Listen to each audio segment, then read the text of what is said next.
let's move on for now over to a bunch of the elections around the world. Let's start with India, because Fran, you've been following this one really closely, where Narendra Modi was reelected. His party, though, surprisingly poor performance, basically across the board. And interestingly, we can put this up on the screen. We can't even necessarily say that he's going to get a third term, even though the press is saying set to win historic third term. That's how Reuters puts it here. He has to now his party got less than a majority. His coalition pushed over a majority, but his coalition is extremely fickle because it's got these kind of two political parties that joined him like 2 months ago, and could bounce at any second. So now he has to go to them and grovel in order to get them to join his coalition so that he can become prime minister for the third time. Compared to we've covered that incredible February 8th Pakistan election where they changed the numbers like in plain view, the most flagrant kind of major country rigging that we've maybe ever seen in like world history. So compared to that, the Indian election was free and fair, but the Indian election was extraordinarily rigged towards Modi. Opposition leaders, were jailed. There was, violent suppression of the opposition. Modi outspent his opposition 10 or 100 to 1. It wasn't even close.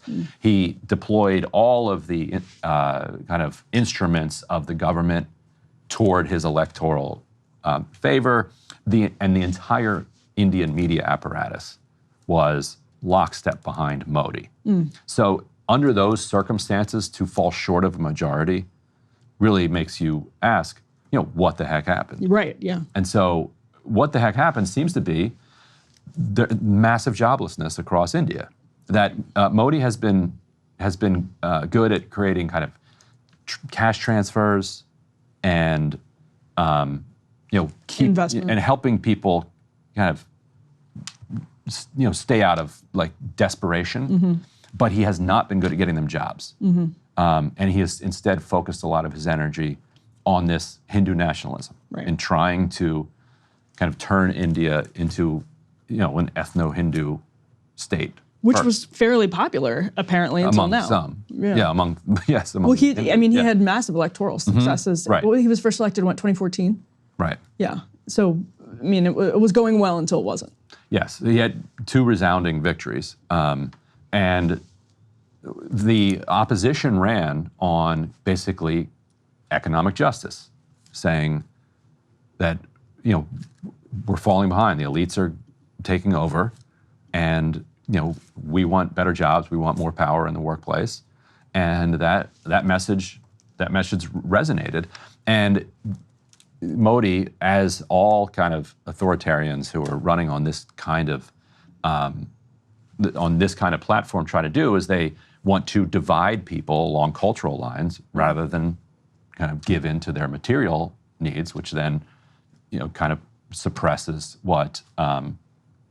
suppresses the amount of wealth that can be absorbed by the 1%. And so we see that here in the United States, we see that around the world. And this was people pushing back and saying, no, I don't, your racism is not enough. Like I want a job, actually.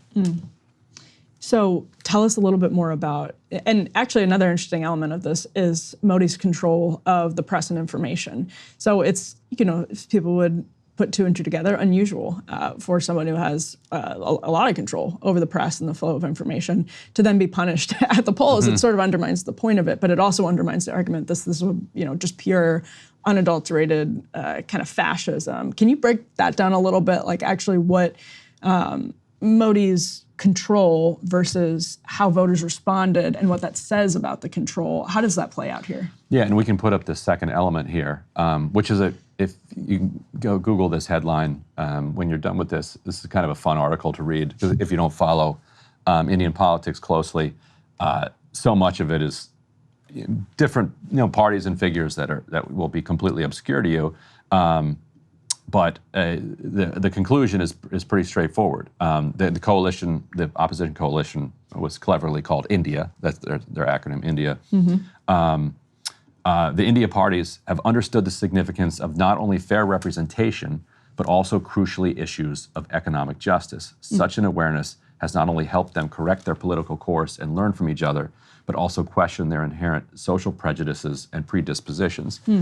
India is this conglomeration of so many different cultures into one nation, and it had been easy for people to kind of play people's prejudices off of each other, and Modi was good at that, and the coalition had been unable to come together because there were so many different factions within it that were jockeying for their own power and had their, as this article is saying, had their own prejudices, and would then overly rely on just representation.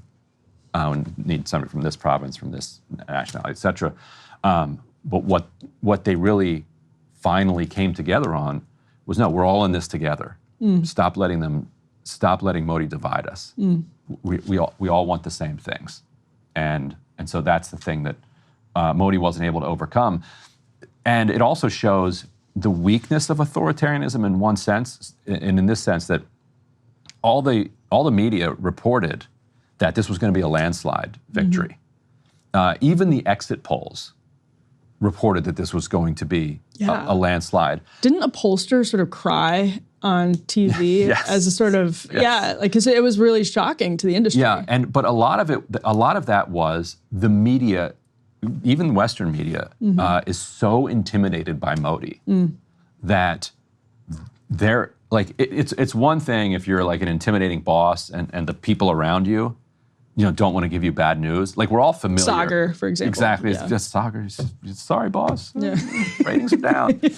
Nobody wants to give, he's the kind of boss that nobody wants to give bad news to. He throws a can of Celsius at you. That's right. But that extends for Modi, that extends even to like the Western press, that certainly the ones that operate within India, that they don't want to become kind of victims of his state repression. And so they're like, oh yeah, boss, like polls are great for you. Exit polls are incredible. Nobody was willing to kind of there was a few commentators that were willing to take a risk, and they deserve a lot of credit. But nobody was willing to say, you know what, actually, I don't think people like what you're doing here. And I don't think you're going to do very well. And to India's electoral, structural credit, when people voted against Modi, those votes were counted and those votes were reported. So which is not what happened in Pakistan. Oh, and it's not what happens in some other countries. So good for India for that. And just one last point, I'm reading from the Reuters report on all of this. Investors had cheered the prospects of another Modi term, expecting it to deliver further years of strong economic growth and pro-business reforms, but the margin of victory emerged as a worry during the counting. This quote is so interesting. The key question is whether BJP can retain single-party majority. If not, then would its coalition be able to deliver economic development, particularly infrastructure? Ryan, the person who asked that question in Reuters is Ken Peng, head of investment strategy Asia at Citi Global Wealth in Singapore.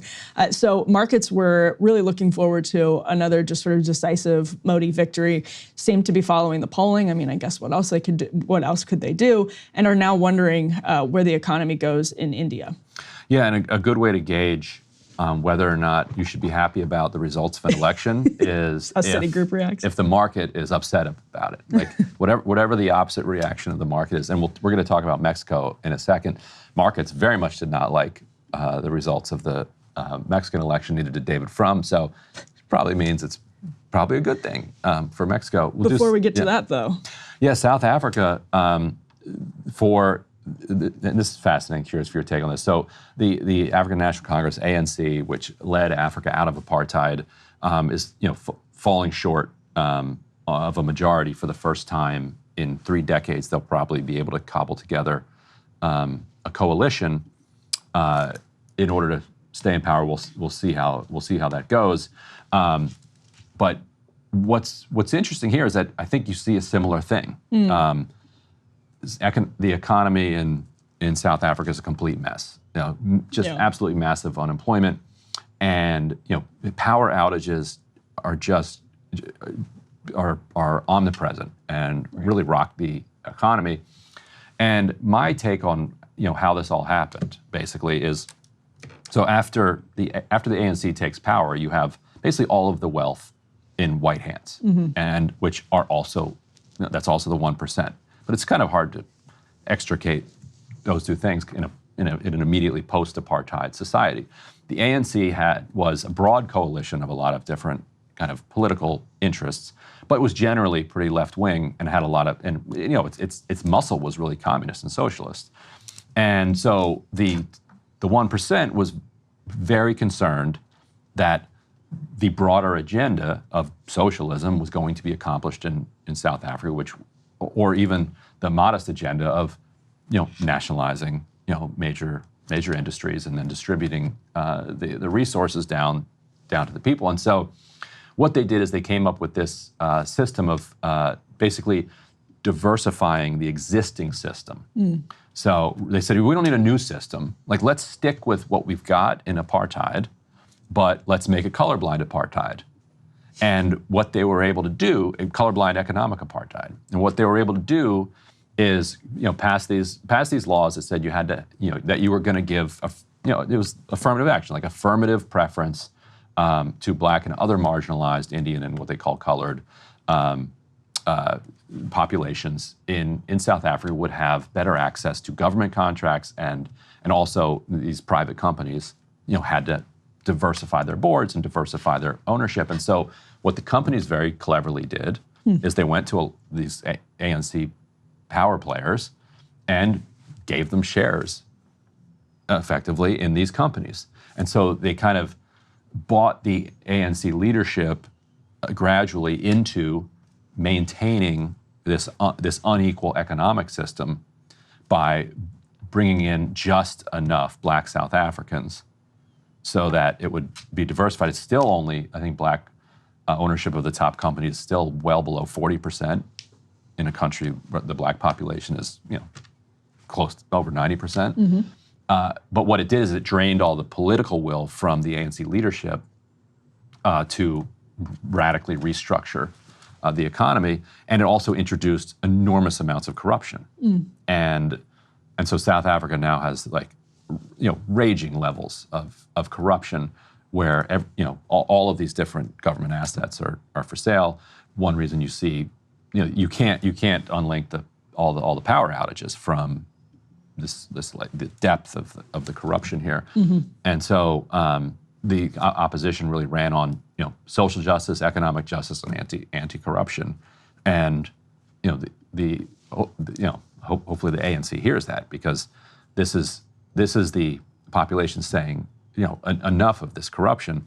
And if they don't do a more kind of democratic socialist approach to this problem, what you're instead going to get is a purely kind of racist, reverse racist approach. Like, you're going to have the kind of white population demonized and attacked, and you see that a lot.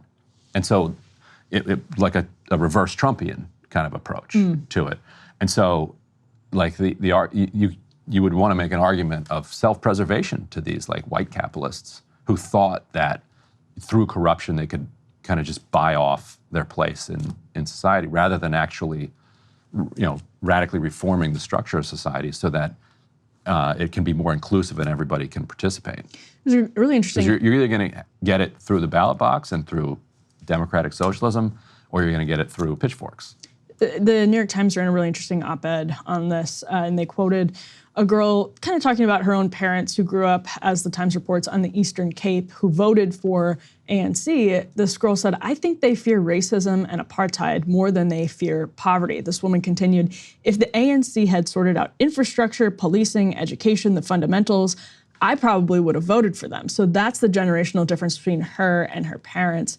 The Times notes in this op-ed that a lot of people who are now voting don't remember the formal apartheid system. They're actually born after it went away, which is a really interesting kind of generational divide, and one that I just think so many countries, this is what we're going to talk about in the Mexico bloc, are dealing with right now, that divide between old parties that used to not just be about the sort of meat and potatoes, but also used to have these kind of principled philosophical groundings, now being riven over cultural questions and questions that just strike. Not that there weren't, obviously ANC is like founded on cultural questions, but when you rule for a really long time, you can easily be sort of taken down these lines about what the sort of pocketbook issues are versus, whatever you're using to maintain your coalition, which is often